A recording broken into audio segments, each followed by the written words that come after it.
Hello friends, welcome to our channel Hyderabadi brothers. అయితే పొద్దున్నే Hari movie చూసాం అనమాట.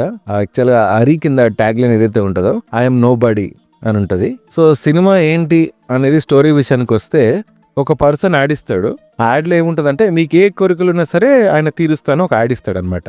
ఆయన ఒక లైబ్రరీలో ఉంటాడు, అందరినీ ఆ లైబ్రరీకి రమ్మంటాడు. సో అట్లా ఏమైపోతుందంటే రకరకాల క్యారెక్టర్స్, శుభలేఖ సుధాకర్ గారు, సాయి కుమార్ గారు, అనసూయ గారు, ఇలా మల్టిపుల్ క్యారెక్టర్స్ వచ్చి వాళ్ళ కోరికలు యాక్చువల్గా వాళ్ళకి ఆయనకి చెప్తారనమాట. సో అట్లా చెప్పినప్పుడు ఏమైతుందంటే, వాళ్ళు కోరికలు తీరాలంటే వాళ్ళు ఏం చేయాలి, అసలు ఇదంతా ఎట్లా జరుగుతుంది, వాళ్ళ కోరికలు తీర్చడానికి వే ఏంటి అనేది ఈ స్టోరీ అనమాట. అసలు వాళ్ళ కోరికలు నిజంగానే తీరాయా లేదా, ఒకవేళ తీరితే ఎట్లా తీరాయి, అండ్ తీరకపోతే ఎందుకు తీరలేదు అనేది మూవీలో యాక్చువల్గా మనం చూసి తెలుసుకోవాల్సిందే. చూడండి, యాక్చువల్ గా అయితే చిన్న సినిమా అనమాట, పెద్ద సినిమా కాదు. సో ఆ లెవెల్లో మీరు వర్క్ ఎక్స్పెక్ట్ చేసి వెళ్ళకండి. కొంచెం అక్కడక్కడ ఫ్లాస్ ఉంటాయి, but concept is very new.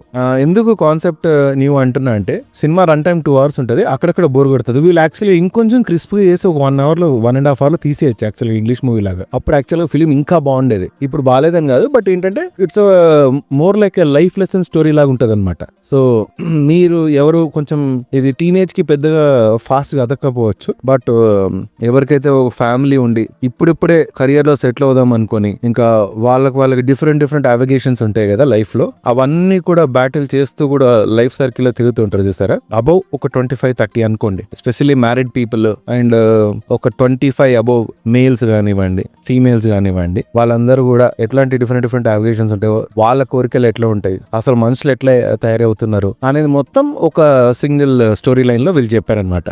నా పరంగా చూస్తే సినిమా యాక్చువల్ గా బాగానే ఉంది, కానీ ఏంటంటే వీళ్ళు ఇంకొంచెం కట్ చేయాల్సింది. ఒక 2 పాటలు ఉన్నాయి యాక్చువల్ గా, అన్నెసెసరీ. అవి తీసేస్తే అయిపోయేది. మిగిలిన స్టోరీ అంతా బాగానే ఉంది. పైగా మనకి చిన్న సినిమా అని చెప్పాను కదా, కొంచెం అక్కడక్కడ ఫ్లాస్ కనపడుతూ ఉంటాయి. అంటే కొంచెం డబ్బింగ్ మిస్ అవ్వడము, కొంచెం స్లోగా స్క్రీన్ పే వెళ్ళడం అంతా కూడా. బికాజ్ స్టోరీ అంతా ఏం చేస్తారంటే, డైరెక్టర్ ఫస్ట్ హాఫ్ మొత్తం క్యారెక్టర్ ఇంట్రొడక్షన్ కే వాడారు. ఎందుకంటే ప్రతి ఒక్కరు వచ్చి వాళ్ళ కోరిక చెప్పి తర్వాత ఏమవుతుందని అలా చెప్పడానికి మల్టిపుల్ క్యారెక్టర్స్ వచ్చి వాళ్ళ కోరికలు చెప్పడము అదంతా కూడా ఫస్ట్ హాఫ్ కే జరుగుతుంది అనమాట. సో సెకండ్ హాఫ్ నుంచి step by step story actual గా మూవ్ అవడం స్టార్ట్ అవుతుంది. దాని వల్లనే నా ఫీలింగ్ ఏంటంటే, ఒక 1.5 hour మూవీ లాగా తీసుకుంటే బాగుండేది అనిపించింది. ఇది ఒక డిఫరెంట్ కాన్సెప్ట్. సినిమాకి వెళ్ళిన వాళ్ళకి లైక్ ఎట్లా అంటే, ఇది రెగ్యులర్ సినిమా అయితే కాదు, కొంచెం జర hatke cinema. It is more like morals and values నేర్పించే సినిమా అనమాట. సో ఒకసారి వెళ్ళి ట్రై చేయండి, కొంచెం డిఫరెంట్ గా చూద్దామంటే. ఇది మా రివ్యూ. Okay, thank you.